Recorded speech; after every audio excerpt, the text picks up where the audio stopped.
诗曰：混沌未分天地乱，茫茫渺渺无人见。自从盘古破鸿蒙，开辟从资清浊变，负载群生养智人，发明万物皆成善。欲知造化会元功，须看西游是恶传。盖闻天地之数，有129600岁为一元。将一元分为12会，乃子、丑、寅、卯、辰、巳、午、未、申、酉、戌、亥之12之也。每会该10800岁。且就一日而论，子时得阳气，而丑则鸡鸣；寅不通光，而卯则日出；辰时时后，而巳则哀排；日午天中，而未则西撮；申时不，而日落酉；戌黄昏，而入定亥。譬于大树，若到虚会之中，则天地昏蒙，而万物否矣。再去5400岁，交亥会之初，则当黑暗，而两间人物俱无矣，故曰混沌。又5400岁，亥会将终，真夏起源，晋子之会，而复逐渐开明。少康节曰：冬至子之半，天心无改移。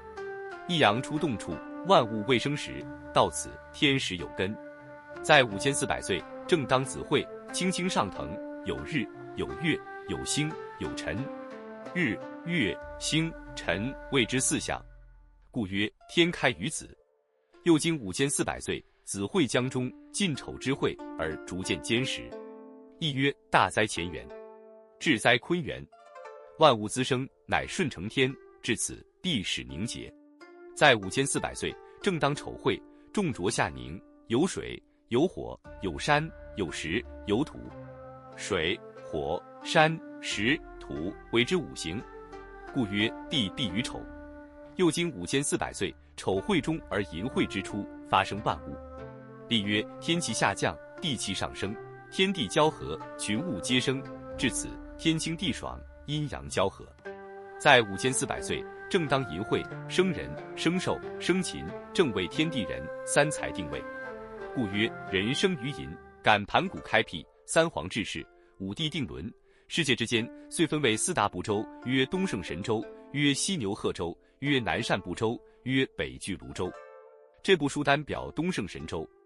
海外有一国土，名曰傲来国，国近大海，海中有一座名山，唤为花果山。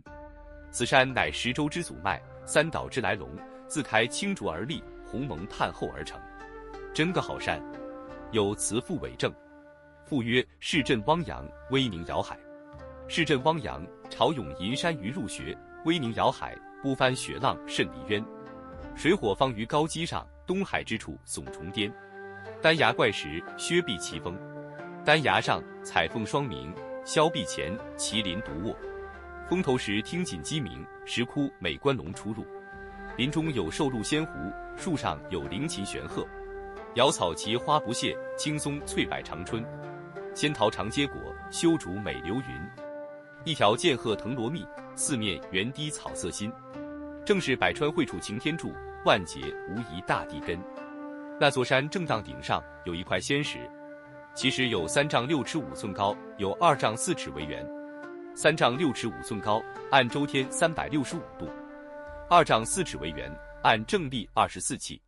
上有9窍8孔，按9宫8卦。四面更无树木遮阴，左右倒有芝兰相衬。盖自开辟以来，每受天真地秀，日精月华，感之既久，遂有灵通之意。内遇仙胞，一日迸裂，产衣食卵，4元求样大。因见风，化作一个石猴，五官俱备，四肢皆全。便就学爬学走，拜了四方。目运2道金光，射冲斗府。惊动高天上盛大慈仁者玉皇大天尊玄穹高上帝，驾作金阙云宫凌霄宝殿，聚集仙卿，现有金光艳艳，即命千里眼、顺风耳开南天门观看。二将果奉旨出门外，看得真，听得明。须臾回报道：臣奉旨观听金光之处，乃东胜神州海东傲来小国之界，有一座花果山，山上有一仙石，石产一卵，现风化衣食猴，在那里拜四方，眼运金光，射冲斗府。如今伏尔水时，金光将前西移，玉帝垂赐恩慈曰：下方之物，乃天地精华所生，不足为意。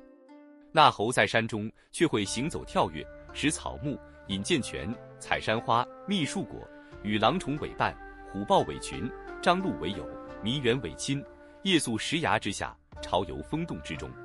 真是山中无甲子，寒尽不知年。一朝天气炎热，与绝猴避暑都在松阴之下玩耍。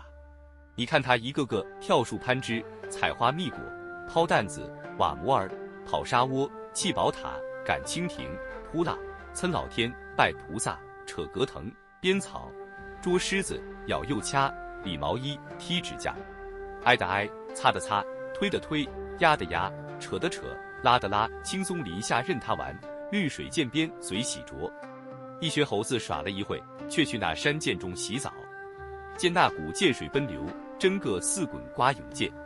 古云：禽有禽言，兽有兽语，众猴都道这湖水不知是哪里的水。我们今日赶闲无事，顺涧边往上溜头寻看源流，耍子去耶，喊一声，都托男妾女，呼弟呼兄，一起跑来，顺涧爬山，直至源流之处，乃是一股瀑布飞泉。但见那一派白虹起，千寻雪浪飞，海风吹不断，江月照还衣。冷气分清丈，鱼流润翠微。潺湲鸣瀑布，真似挂帘围。众猴拍手称扬道：好水，好水！